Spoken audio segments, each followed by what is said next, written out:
Hello दोस्तों, स्वागत है आपका हमारे चैनल पे। आज की कहानी का शीर्षक है आत्मीयता। तो आइए सुनते हैं कहानी। अम्मा, आपके बेटे ने मनी ऑर्डर भेजा है। डाकिया बाबू ने अम्मा को देखते अपनी साइकिल रोक दी। अपनी आंखों पर चढ़े चश्मे को उतार आंचल से साफ कर वापस पहनती अम्मा की बूढ़ी आंखों में अचानक एक चमक सी आ गई। बेटा, पहले ज़रा बात करवा दो। अम्मा ने उम्मीद भरी निगाहों से उसकी ओर देखा, लेकिन उसने अम्मा को टालना चाहा। अम्मा, इतना टाइम नहीं रहता मेरे पास कि हर बार आपके बेटे से आपकी बात करवा सकूं। डाकिये ने अम्मा को अपनी जल्दबाजी बताना चाहा, लेकिन अम्मा उसे चिरौरी करने लगी। बेटा, बस थोड़ी देर की ही तो बात है। अम्मा, आप मुझसे हर बार बात करवाने की जिद ना किया करो। ये कहते हुए वह डाकिया रुपए अम्मा के हाथ में रखने से पहले अपने मोबाइल पर कोई नंबर डायल करने लगा। लो अम्मा, बात कर लो, लेकिन ज़्यादा बात मत करना, पैसे कटते हैं। उसने अपना मोबाइल अम्मा के हाथ में थमा दिया।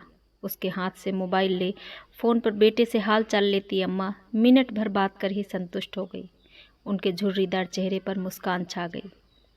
पूरे 1000 रुपये हैं अम्मा। ये कहते हुए उस डाकिया ने 100 के 10 नोट अम्मा की ओर बढ़ा दिए। रुपए हाथ में ले गिनती करती अम्मा ने उसे ठहरने का इशारा किया। अब क्या हुआ अम्मा? ये 100 रुपये रख लो बेटा। क्यों अम्मा? उसे आश्चर्य हुआ। हर महीने रुपए पहुंचाने के साथ साथ तुम मेरे बेटे से मेरी बात भी करवा देते हो। कुछ तो खर्चा होता होगा ना? अरे नहीं अम्मा, रहने दीजिए। वो लाख मना करता रहा, लेकिन अम्मा ने ज़बरदस्ती उसकी मुट्ठी में 100 रुपये थमा दिए और वह वहाँ से वापस जाने को मुड़ गया। अपने घर में अकेली रहने वाली अम्मा भी उसे ढेरों आशीर्वाद देती अपनी देहरी के भीतर चली गई। वो डाकिया भी कुछ कदम ही वहाँ से आगे बढ़ा था कि किसी ने उसके कंधे पर हाथ रखा। उसने पीछे मुड़कर देखा तो उस कस्बे में उसके जान पहचान का एक चेहरा सामने खड़ा था। मोबाइल फ़ोन की दुकान चलाने वाले राम प्रवेश को सामने देख वो हैरान हो गया। भाई साहब, आप यहाँ कैसे? आप तो अभी दुकान पर होते हैं ना? मैं यहाँ किसी से मिलने आया था, लेकिन मुझे आपसे कुछ पूछना है। राम प्रवेश की निगाहें उस डाकिये के चेहरे पर टिक गई। जी पूछिए भाई साहब। भाई, आप हर महीने ऐसा क्यों करते हैं? मैंने क्या किया भाई साहब? राम प्रवेश के सवालिया निगाहों का सामना करता वह डाकिया तनिक घबरा गया। हर महीने आप इस अम्मा को भी अपनी जेब से रुपए भी देते हैं और मुझे फ़ोन पर इनका बेटा बनकर बात करने के लिए भी रुपए देते हैं। ऐसा क्यों? राम प्रवेश का सवाल सुनकर डाकिया थोड़ी देर के लिए सकपका गया, मानो अचानक उसका कोई बहुत बड़ा झूठ पकड़ा गया हो। लेकिन अगले ही पल उसने सफाई दी। मैं रुपए इन्हें नहीं, अपनी अम्मा को देता हूँ। मैं समझा नहीं। उस डाकिये की बात सुनकर राम प्रवेश हैरान हुआ, लेकिन डाकिया आगे बताने लगा। इनका बेटा कहीं बाहर कमाने गया था और हर महीने अपनी अम्मा के लिए 1000 रुपये का मनी ऑर्डर भेजता था। लेकिन एक दिन मनी ऑर्डर की जगह इनके बेटे के एक दोस्त की चिट्ठी अम्मा के नाम आई थी।